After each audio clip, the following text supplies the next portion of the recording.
2026 में रिलीज हुई disclosure day एक नई साईफाई मूवी है जिसकी IMDb रेटिंग 6.6 है और ये इंटरनेट पर काफी धमाल मचा रही है। तो चलिए कहानी शुरू करते हैं। फिल्म की शुरुआत में हमें एक रेसलिंग सीन दिखता है जहां सब एंजॉय कर रहे हैं, लेकिन एक बंदा चुपचाप बैठा है। ये हमारा मेन कैरेक्टर डैनियल है। अचानक पीछे से एक आदमी उसके बैग पर हाथ डालता है और उसे बैग वहीं छोड़ने को कहता है। डैनियल जब जाने लगता है तो वो बंदा उसका बैग पकड़कर उसे बैठने का ऑर्डर देता है। दरअसल वो आदमी वर्डेक्स कंपनी का एक एजेंट है। डैनियल अपनी गर्लफ्रेंड जेन के बारे में पूछता है। तभी डैनियल के बगल में बैठी एक लड़की उसे गन दिखाकर चुपचाप बैठने को कहती है। बैग में ढेर सारे पेन ड्राइव हैं जिन्हें पाने के लिए ये लोग डैनियल के पीछे पड़े थे। वे डैनियल को पकड़कर अपने ठिकाने पर लाते हैं और वर्डेक्स कंपनी के डायरेक्टर के सामने खड़ा कर देते हैं। आपको बता दूं कि डैनियल पहले इसी वर्डेक्स के लिए काम करता था और वहीं से उसने ये डेटा चुराया है। डायरेक्टर उससे चोरी की वजह पूछता है तो डैनियल बस अपनी गर्लफ्रेंड जेन के बारे में सवाल करता है। वे जेन को सामने लाते हैं जिसे देखकर डैनियल थोड़ा शांत होता है। डायरेक्टर पूछता है कि वो किसके इशारे पर काम कर रहा है और उसका असली नाम क्या है। तभी पीछे से एक एजेंट आकर बताता है कि डिवाइस बैग में ही है। वो डिवाइस इतना पावरफुल है कि उसे खाली हाथों से नहीं छुआ जा सकता, इसलिए बॉस ग्लव्स पहनकर उसे निकालने लगता है। दूसरी तरफ डैनियल भी चुपके से ग्लव्स पहन लेता है। बॉस जब डिवाइस खोलकर देखता है तो असली चीज गायब मिलती है। डैनियल अपनी जेब से असली डिवाइस निकालकर तोड़ देने की धमकी देता है। गार्ड्स तुरंत उस पर गन तान लेते हैं, लेकिन डायरेक्टर रोक देता है क्योंकि गोली लगने से डिवाइस एक्टिवेट हो सकता है। डैनियल डिवाइस का डर दिखाकर वहां से भागने की कोशिश करता है। डायरेक्टर उसे चेतावनी देता है कि डिवाइस पर दबाव न डाले वरना वो एक्टिव हो जाएगा। असल में ये एक बेहद शक्तिशाली एलियन डिवाइस है जिसे कोई नंगे हाथों से नहीं छूता। डैनियल अपनी गर्लफ्रेंड जेन से बैग में पेनड्राइव भरकर गाड़ी में बैठने को कहता है। डायरेक्टर डैनियल को समझाता है कि अगर ये डेटा एक बार इंटरनेट पर अपलोड हो गया तो इसे वापस पाना नामुमकिन होगा, इसलिए सोच समझकर कदम उठाए। लेकिन डैनियल उसकी एक नहीं सुनता और गाड़ी लेकर रफू चक्कर हो जाता है। गुस्से में डायरेक्टर अपने एजेंट को डांटता है कि जो बंदा इतने दिन तुम्हारे साथ बैठा वही सब कुछ चुरा ले गया और तुम्हें भनक तक नहीं लगी, अब चाहे जो हो जाए उसे पकड़कर वापस लाओ। जेन तब पूछती है कि डैनियल ने आखिरकार किया क्या है, क्या वो किसी देशद्रोही काम में शामिल है। डैनियल साफ मना कर देता है और बताता है कि पीछे पड़े लोग कोई सरकारी अफसर नहीं बल्कि एक गुप्त संगठन के बंदे हैं। वो आगे बताता है कि उन्हें तुरंत अपनी गाड़ी बदलनी होगी क्योंकि इसमें GPS ट्रैकर लगा है और वे कभी भी उन तक पहुंच सकते हैं। पीछे बैठी जेन बुरी तरह डर जाती है और उसे अपने घर छोड़ देने को कहती है। इस पर डैनियल उसे आगाह करता है कि अब तक तो उन लोगों ने उसके घर को चारों तरफ से घेर लिया होगा। फिर डैनियल ह्यूगो नाम के बंदे को कॉल लगाता है और बताता है कि उसने बैग चुरा लिया है। अब बताओ ये बवाल किसे सौंपना है। ह्यूगो जवाब देता है कि फिलहाल ये बैग उसी के पास सबसे ज्यादा सुरक्षित है और वो सही वक्त पर इसे ले लेगा। डैनियल चिढ़ जाता है और कहता है कि वादे के मुताबिक उसने काम कर दिया है, अब वो इस झमेले में और नहीं फंसना चाहता, इसलिए बैग जल्द से जल्द उसके हवाले करना चाहता है। ह्यूगो उसे समझाता है कि बस आज रात के लिए किसी सेफ जगह छुप जाए, कल सुबह वो अपने बंदों को भेज देगा। जब स्क्रीन पर ह्यूगो को दिखाया जाता है तो बैकग्राउंड में कुछ लोग स्टेज जैसा एक नकली कमरा तैयार करते दिखते हैं। इसका सच हमें आगे पता चलेगा। खैर, डैनियल फोन काटते ही उसे तोड़ देता है। ये देखकर जेन घबराकर पूछती है कि फोन क्यों तोड़ा, बाद में काम आता। डैनियल बताता है कि ये एक सैटेलाइट फोन था जिससे सिर्फ एक बार कॉल हो सकती है और ट्रैकिंग से बचने के लिए इसे तोड़ना जरूरी था। वो जेन से कहता है कि आज रात वे किसी घर या होटल में नहीं रुक सकते, कोई ऐसी जगह ढूंढनी होगी जहां सिर्फ एक रात गुजारी जा सके। तब जेन बताती है कि उसकी नज़र में ऐसी एक जगह है। दूसरी तरफ वर्डेक्स का हेडक्वार्टर दिखाया जाता है। डायरेक्टर के पहुंचते ही स्टाफ बताता है कि डिफेंस सेक्रेटरी का फोन आया था और वे बात करना चाहते हैं।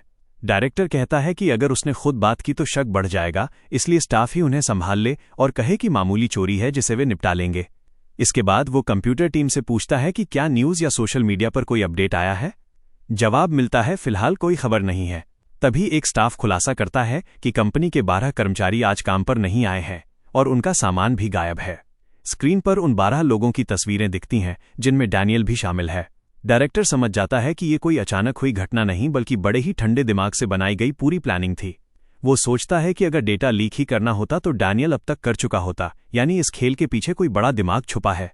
तभी एक बंदा डायरेक्टर को उसके केबिन में ले जाके बताता है कि आज सुबह पता चला है कि ह्यूगो भी काम पे नहीं आया। डायरेक्टर को तुरंत समझ आ जाता है कि पूरे मास्टरमाइंड का नाम ह्यूगो ही है। दूसरी तरफ डैनियल और जेन एक मॉन्स्ट्री यानी मठ में पहुंचते हैं। जेन वहां की नन से बात करके एक रात ठहरने का इंतजाम कर लेती है। उनकी बातचीत देखकर डैनियल समझ जाता है कि वे एक दूसरे को काफी वक्त से जानती हैं। तभी उसे पता चलता है कि जेन यहां नन बनने की ट्रेनिंग ले रही थी। जेन बताती है कि उसने 3 साल पहले ही ये ट्रेनिंग छोड़ दी थी और डैनियल अब ये पुरानी बातें क्यों उखाड़ रहा है जब दोनों के बीच शारीरिक संबंध भी बन चुके हैं। बातों बातों में डैनियल भी अपना राज खोलता है कि 8 साल पहले एक साइबर क्राइम के सिलसिले में वो 19 महीने जेल में काट चुका है और जेल से छूटते ही वर्डेक्स वालों ने उसे अपनी कंपनी में काम पर रख लिया था। सीन चेंज होता है और हमें टीवी पर एक लेडी न्यूज एंकर दिखती है जो मौसम का हाल बता रही है। ये है हमारी दूसरी मेन कैरेक्टर मार्गरेट। वह न्यूज में बर्फबारी यानी स्नोफॉल की चेतावनी देती है। दूसरी तरफ उसका पति अपनी पत्नी के इस ड्रामेटिक अंदाज को देखकर मन ही मन मुस्कुरा रहा होता है। मार्गरेट ये देख चिढ़ जाती है और तुरंत लैपटॉप बंद कर देती है। वो अपने पति को बताती है कि अब वो सिर्फ वेदर रिपोर्टर बनकर नहीं रहना चाहती बल्कि मेन एंकर बनना चाहती है। इसके लिए उसने एक इंटरव्यू वीडियो भी रिकॉर्ड किया है जो वो अपने पति को दिखाती है। उसका पति कहता है कि वो जो कर रही है उसमें कोई बुराई नहीं है और उसे ये पसंद है, लेकिन मार्गरेट जिद पर अड़ी है कि वो किसी छोटे शहर की मामूली रिपोर्टर बनकर नहीं रहेगी। बड़े लेवल पर जाने के लिए जरूरत पड़ी तो शहर भी बदल देगी। यह सुनकर उसका पति थोड़ा असहज हो जाता है। वो कहता है कि वो यहाँ बहुत खुश है। पहले भले ही वो पब में डीजे का काम करता था, लेकिन अब उसका नया एल्बम आने वाला है और वो ये जगह छोड़कर कहीं नहीं जाना चाहता। उनकी बातचीत चल ही रही होती है कि अचानक खिड़की से एक लाल रंग की चिड़िया अंदर आती है और सीधे मार्गरेट के सामने टेबल पर बैठ जाती है। वो चिड़िया अजीब तरीके से मार्गरेट की आंखों में घूरती है। जैसे ही मार्गरेट उसकी आंखों में देखती है, वो एक तरह के हिप्नोटिक ट्रांस में चली जाती है और उसकी पलकें झपकना बंद हो जाती हैं। ये देखकर उसका पति झट से चिड़िया को उड़ा देता है। इसके तुरंत बाद मार्गरेट सिर पकड़कर बैठ जाती है। जब पति पूछता है कि क्या वो ठीक है, तो अचानक मार्गरेट फर्राटेदार रशियन भाषा में बोलना शुरू कर देती है। पति को एक शब्द समझ नहीं आता और वो परेशान होकर टेबल पर हाथ पटकता है, जिससे मार्गरेट का ध्यान भटकता है और वो होश में आती है। जब पति पूछता है कि उसने रशियन बोलना कब सीखा और वो क्या कह रही थी, तो मार्गरेट अजीब तरीके से हंसकर टाल देती है कि उसने कब रशियन बोली, उसे तो ये भाषा आती ही नहीं। इसके बाद वो जल्दी जल्दी ब्रेकफास्ट निपटाकर न्यूज स्टूडियो के लिए निकल जाती है।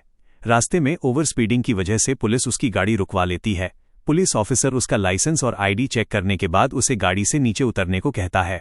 जैसे ही ऑफिसर थोड़ा पास झुकता है, मार्गरेट उसकी आंखों में देखती है और उस ऑफिसर की पर्सनल लाइफ के सारे राज उगलने लगती है। जैसे कल रात उसका अपनी पत्नी से झगड़ा हुआ था, लेकिन उसकी पत्नी उससे बहुत प्यार करती है। अगर वह आज रात केक ले जाकर उसे डिनर पर ले जाए तो सब ठीक हो जाएगा। पुलिस वाला पूरी तरह सन्न रह जाता है कि इसे ये सब कैसे पता। मार्गरेट चुपचाप अपने कागजात उठाकर वहां से खिसक लेती है और पुलिस वाला बेवकूफों की तरह खड़ा देखता रह जाता है। भागते भागते मार्गरेट ऑफिस पहुंचती है। देरी से आने पर उसका बॉस उसे आड़े हाथों लेता है और तुरंत तैयार होकर स्टूडियो में घुसने को कहता है। मार्गरेट की नज़र पास की कुर्सी पर बैठे एक आदमी पर पड़ती है और वो पूछती है कि ये कौन है। बॉस बताता है कि ये एक कोरियन प्रोफेसर है जो न जाने क्या बोले जा रहा है और किसी को कोरियन समझ नहीं आ रही। मार्गरेट उसकी तरफ बढ़ने लगती है तो एक फीमेल स्टाफ उसे रोकती है क्योंकि लाइव टेलीकास्ट का टाइम हो चुका है। जैसे ही वो स्टाफ मार्गरेट का हाथ पकड़ती है और मार्गरेट उसकी आंखों में देखती है, वो अचानक उस लड़की से कहती है कि तुम्हें तुरंत पुलिस को कॉल करना चाहिए और आयशा को रोकना चाहिए। वो लड़की हैरान रह जाती है। इसके बाद मार्गरेट सीधे उस प्रोफेसर के पास जाती है और धड़ाधड़ कोरियन में बात करने लगती है। फिर वो बाकी लोगों को उनकी भाषा में समझाती है कि प्रोफेसर क्या कह रहा था। बॉस हैरान होकर पूछता है कि उसने कोरियन कब सीखी। मार्गरेट खुद हैरान होकर कहती है कि उसने कब कोरियन बोली उसे तो खुद नहीं पता। अब मार्गरेट का लाइव जाने का वक्त हो चुका है। वो भागकर अपनी पोजीशन लेती है। जैसे ही डायरेक्टर एक्शन बोलता है, वो शुरुआत में वेदर रिपोर्ट देती है, लेकिन अचानक उसका शरीर अकड़ जाता है। उसके मुंह से अजीब सी रोबोटिक आवाजें निकलने लगती हैं, मानो उसके शरीर पर किसी और का कंट्रोल आ गया हो। स्टूडियो में सन्नाटा छा जाता है। डायरेक्टर आनन फानन में कैमरा दूसरे रिपोर्टर की तरफ शिफ्ट करवाता है। अगली ही पल मार्गरेट का सिर घूमता है और वो गश खाकर जमीन पर गिर पड़ती है। सीन चेंज होता है और सुबह का नजारा दिखता है। डैनियल अपनी गर्लफ्रेंड को जगाकर कहता है कि वो उसे आगे साथ नहीं ले जा सकता क्योंकि इसमें बहुत खतरा है। वो उसे यहीं रहने की सलाह देता है और वादा करता है कि वापस आकर सब कुछ बता देगा। इतना कहकर वो उसे गुड बाय बोलकर नीचे उतर जाता है, जहां ह्यूगो का भेजा हुआ बंदा गाड़ी लेकर खड़ा है। डैनियल के गाड़ी में बैठते ही जेन भी दौड़कर आ जाती है और साथ चलने की जिद करने लगती है। कोई दूसरा रास्ता न देखकर वे उसे भी साथ ले लेते हैं। रास्ते में वर्डेक्स कंपनी के लोग गाड़ियों में पूरे शहर में छानबीन कर रहे होते हैं, लेकिन सही वक्त पर ये लोग गाड़ी के नीचे छुपकर बच निकलते हैं। सीन शिफ्ट होता है वर्डेक्स ऑफिस में, जहां सिक्योरिटी और एफबीआई के कई बड़े अधिकारी पहुंचे हुए हैं। वे डायरेक्टर से सवाल करते हैं कि इस चोरी की इत्तला तुरंत क्यों नहीं दी गई। एफबीआई अधिकारी बताते हैं कि उनके 12,000 जवान तैयार हैं और वे पलक झपकते पूरे शहर में सर्च ऑपरेशन शुरू कर सकते हैं। लेकिन डायरेक्टर उन्हें साफ मना कर देता है और कहता है कि बिना किसी पुख्ता जानकारी के एफबीआई को सड़क पर उतारने से बात और बिगड़ जाएगी, वो इस मामले को खुद ही संभाल लेगा। तभी एक स्टाफ आकर डायरेक्टर को एक वीडियो देखने के लिए कहता है। वीडियो में मार्गरेट के मुंह से निकलती हुई वही अजीब सी रोबोटिक आवाजें दिखती हैं। वीडियो देखते ही डायरेक्टर चौकन्ना हो जाता है और स्टाफ को ऑर्डर देता है कि ह्यूगो के पहुंचने से पहले उस लड़की को उठाकर लाना होगा। उधर मार्गरेट को हॉस्पिटल ले जाया जाता है, जहां उसका एमआरआई स्कैन होता है। दूसरी तरफ डैनियल और जैन को एक सुनसान फार्म हाउस पर लाया जाता है, जहां उन दोनों के अलावा दूर दूर तक कोई इंसान नहीं है। कमरे में पहुंचकर जब डैनियल अपना सामान रखता है और खिड़की की तरफ मुड़ता है तो एक बेहद अजीब नज़ारा दिखता है। बाहर मौजूद सभी जानवर, खासकर हिरण, बिना डरे एकटक डैनियल की तरफ घूर रहे हैं। डैनियल भी बिना पलक झपकाए लगातार उन्हें ही देख रहा है। यह खौफनाक मंजर देखकर उसकी गर्लफ्रेंड जैन बुरी तरह डर जाती है और भागकर खिड़की के पर्दे गिरा देती है। वो चिल्लाकर पूछती है कि आखिर ये सब क्या चल रहा है। दूसरी तरफ हॉस्पिटल में मार्गरेट की ब्रेन रिपोर्ट आ जाती है, जो पूरी तरह नॉर्मल है। डॉक्टर उसे बताता है कि दिमाग में कोई खराबी नहीं है, शायद स्ट्रेस या दिमागी तनाव की वजह से ऐसा हुआ होगा। तभी हमें दिखता है कि कमरे के बाहर 2 सूट बूट पहने संदिग्ध आदमी डॉक्टर से गुपचुप बात कर रहे हैं। तब मार्गरेट पूछती है कि वे कौन लोग हैं। लेडी डॉक्टर बताती है कि वे एफबीआई के बंदे हैं। उसी पल बाहर खड़े उन 2 लोगों में से एक की नज़र मार्गरेट पर पड़ती है और दोनों के बीच आंखें मिलती हैं। अगली ही सेकंड मार्गरेट का व्यवहार अजीब हो जाता है और उसे तुरंत एहसास हो जाता है कि वे कोई एफबीआई एजेंट नहीं है। लेडी डॉक्टर पूछती है कि क्या हाल फिलहाल में मार्गरेट को नींद की कोई प्रॉब्लम हुई है। मार्गरेट साफ मना कर देती है, लेकिन पास में खड़ा उसका पति अचानक बोल पड़ता है कि मार्गरेट रात को नींद में अजीब सा गाना गाती है। डॉक्टर के सामने अपनी ये पर्सनल बात उजागर होने पर मार्गरेट बेहद शर्मिंदा और बेइज्जत महसूस करती है, जिससे दोनों पति पत्नी के बीच बहस शुरू हो जाती है। डॉक्टर के बाहर जाते ही मार्गरेट अपने पति पर भड़कती है कि उसने भरोसा करके ये राज उसे बताया था। डॉक्टर को बताने की क्या तुक थी। पति उसे समझाता है कि अगर डॉक्टर को पूरी बात नहीं बताएंगे तो इलाज कैसे होगा। इसी बहस के दौरान बाहर खड़ा एजेंट एक बार फिर मुड़कर देखता है और मार्गरेट सीधे उसकी आंखों में ताकती है। आंखों ही आंखों में मार्गरेट को सब समझ आ जाता है कि ये लोग डैनियल नाम के किसी बंदे की तलाश में हैं और उसे जान से मारने का प्लान बना रहे हैं। मार्गरेट तुरंत अपने पति को एक नाटक रचने को कहती है और टॉयलेट जाने का बहाना बनाने को बोलती है। पति वैसा ही करता है और लेडी डॉक्टर से उसे टॉयलेट ले जाने की इजाजत ले लेता है। टॉयलेट पहुंचते ही मार्गरेट वहां से भागने का रास्ता तलाशने लगती है। दूसरी तरफ डैनियल अपनी गर्लफ्रेंड जेन को पूरा सच बताने का फैसला करता है। वो बैग से पेन ड्राइव निकालता है और उसे लैपटॉप में लगाकर जेन को दिखाता है। वीडियो देखकर जेन के होश उड़ जाते हैं। पेन ड्राइव में काफी पुरानी फुटेज है, जिसमें सरकार के कई बड़े बड़े अफसर शामिल दिखते हैं। वे सब एक गुप्त मिशन से जुड़े हैं, जहां एलियंस की डेड बॉडीज को प्रिजर्व करके रखा गया है और उन पर भयानक एक्सपेरिमेंट किए जा रहे हैं।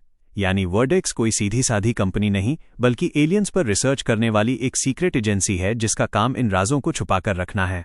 ये बात इतनी टॉप सीक्रेट थी कि देश के राष्ट्रपति तक को इसकी भनक नहीं होने दी जाती थी। फुटेज में दिखता है कि जिंदा एलियंस को बेरहमी से टॉर्चर किया जा रहा है और उनके हाथ पैर काटे जा रहे हैं। ये भयानक और अमानवीय मंजर देखकर जैन अंदर तक हिल जाती है और उसकी आंखों से आंसू निकल पड़ते हैं। दूसरी तरफ वर्डेक्स के हेडक्वार्टर में एक गुप्त चैम्बर दिखाया जाता है, जहां वो एलियन डिवाइस रखा हुआ है। यहां हमें 3 खांचे यानी स्लॉट दिखते हैं, जिनमें से एक में डिवाइस मौजूद है और बाकी 2 खाली हैं। इन 2 गायब डिवाइसेस में से एक डैनियल के पास है और दूसरा ह्यूगो के पास। हम देखते हैं कि डायरेक्टर एक डिवाइस को अपने हाथ में थामता है, डैनियल की तस्वीर को घूरता है और पूरा ध्यान उसी पर केंद्रित करता है। यहां खुलासा होता है कि इस डिवाइस में कई अजीब शक्तियां हैं, जिनमें से एक है किसी भी इंसान के दिमाग पर कब्जा करना। डायरेक्टर इसी ताकत के जरिए डैनियल का माइंड कंट्रोल करने की कोशिश कर रहा है। लेकिन जैसे ही वो डैनियल के दिमाग में घुसने की कोशिश करता है, अचानक उसे एक जबरदस्त बिजली का झटका लगता है और वो छिटककर दूर जा गिरता है। वहां मौजूद स्टाफ हैरान होकर कहता है कि जब इसे पहले इस्तेमाल किया गया था तब तो कोई दिक्कत नहीं हुई थी, तो डैनियल के मामले में ऐसा झटका क्यों लगा। जब किसी की समझ में कुछ नहीं आता तो स्टाफ सुझाव देता है कि डैनियल को छोड़ उसके साथ मौजूद गर्लफ्रेंड जेन को निशाना बनाया जाए और उसके माइंड को कंट्रोल किया जाए। दूसरी तरफ डैनियल जेन को बताता है कि वर्डेक्स में काम करने के दौरान उसने गलती से एक खतरनाक वीडियो देख लिया था। तभी उसने ठान लिया था कि वो इसे इंटरनेट पर अपलोड करके पूरी दुनिया के सामने सच लाएगा। ये सुनकर जैन उसे आगाह करती है कि अगर ये कड़वा सच अचानक सामने आ गया तो लोग इसे किस तरह लेंगे। बिना सोचे समझे इसे लीक करने से दुनिया में भारी तबाही और अराजकता फैल सकती है। उसका मानना है कि कहीं लोग इन एलियंस को भगवान मानकर इनकी पूजा न शुरू कर दें। लेकिन डैनियल उसकी एक बात सुनने को तैयार नहीं है। वो साफ कहता है कि उसका फर्ज सिर्फ सच को दुनिया के सामने लाना है। अब लोग उसे किस नज़र से देखते हैं, ये उनकी सिरदर्दी है। यहां नेटवर्क न होने के कारण डैनियल सिग्नल ढूंढने बाहर जाने लगता है, लेकिन जाने से पहले वो पेनड्राइव वाला बैग साथ ले लेता है। न जाने क्यों अब उसे अपनी गर्लफ्रेंड पर भरोसा नहीं रहा। दूसरी तरफ मार्गरेट किसी तरह हॉस्पिटल से बचकर निकलती है और अपनी कार में आकर बैठती है। तभी अचानक उसके फोन पर एक कॉल आता है। ये कॉल ह्यूगो का है। ह्यूगो उसे बताता है कि वो उसका दोस्त है और उसकी मदद करना चाहता है। इतने दिनों से वे शांत थे, लेकिन जब से मार्गरेट की वो न्यूज़ रिपोर्ट इंटरनेट पर वायरल हुई है, तब से वे उससे कांटेक्ट करने पर मजबूर हो गए। ह्यूगो कहता है कि अगर वो झूठ बोल रहा होता तो मार्गरेट को तुरंत पता चल जाता। ये सुनकर मार्गरेट कहती है कि उसके साथ आखिर हो क्या रहा है, उसे खुद समझ नहीं आ रहा। तभी अचानक मार्गरेट के मुंह से एक मोबाइल नंबर निकलता है और वो ह्यूगो से पूछती है कि ये नंबर किसका है। ह्यूगो जवाब देता है कि जब उसने खुद ही नंबर पता लगा लिया तो नाम भी वही बता दे। सचमुच मार्गरेट खुद ही बोल पड़ती है कि ये डैनियल का नंबर है, जिसके पीछे गुंडे पड़े हैं और उसकी जान खतरे में है। डैनियल का नाम सुनते ही मार्गरेट का पति अलग ही शक में जलने लगता है कि कहीं ये उसका कोई पुराना बॉयफ्रेंड तो नहीं। ह्यूगो मार्गरेट को आगाह करता है कि उसका फोन ट्रेस हो सकता है, इसलिए इसे तोड़ दे। मार्गरेट पूछती है कि वो उन तक कैसे पहुंचेगी, तो ह्यूगो कहता है कि वो खुद ब खुद उन्हें ढूंढ लेगी। बात खत्म होते ही मार्गरेट अपना फोन तोड़ देती है। तभी उसकी वेदर रिपोर्ट सच साबित होती है और आसमान से बर्फ के गोले गिरने लगते हैं। दूसरी तरफ वर्टेक्स का डायरेक्टर जेन की फोटो निकालकर डिवाइस के जरिए उसके माइंड को कंट्रोल करने की कोशिश में जुट जाता है। इधर ह्यूगो डैनियल को मार्गरेट की उसी अजीब न्यूज़ का वीडियो भेजता है और उसका मतलब पूछता है। डैनियल वीडियो देखते ही आसानी से बता देता है कि इसमें कहा जा रहा है, जिस चीज़ के बारे में जानते नहीं उससे डरने की जरूरत नहीं है। यह सुनकर ह्यूगो खुलासा करता है कि डैनियल और मार्गरेट वही दो खास लोग हैं जो शुरुआत से इस पूरे खेल से जुड़े हैं। ह्यूगो बताता है कि बाकी लोग जब ये वीडियो देखते हैं तो उन्हें सिर्फ अजीब आवाज़ें सुनाई देती हैं, लेकिन डैनियल ने एक ही बार में इसका सही मतलब निकाल लिया, क्योंकि उसके अंदर ये खास ताकत मौजूद है।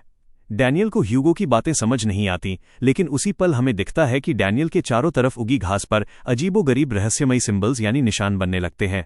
उधर वर्टेक्स का डायरेक्टर आखिरकार उस एलियन डिवाइस को एक्टिवेट कर देता है और डैनियल की गर्लफ्रेंड जेन के दिमाग में घुस जाता है।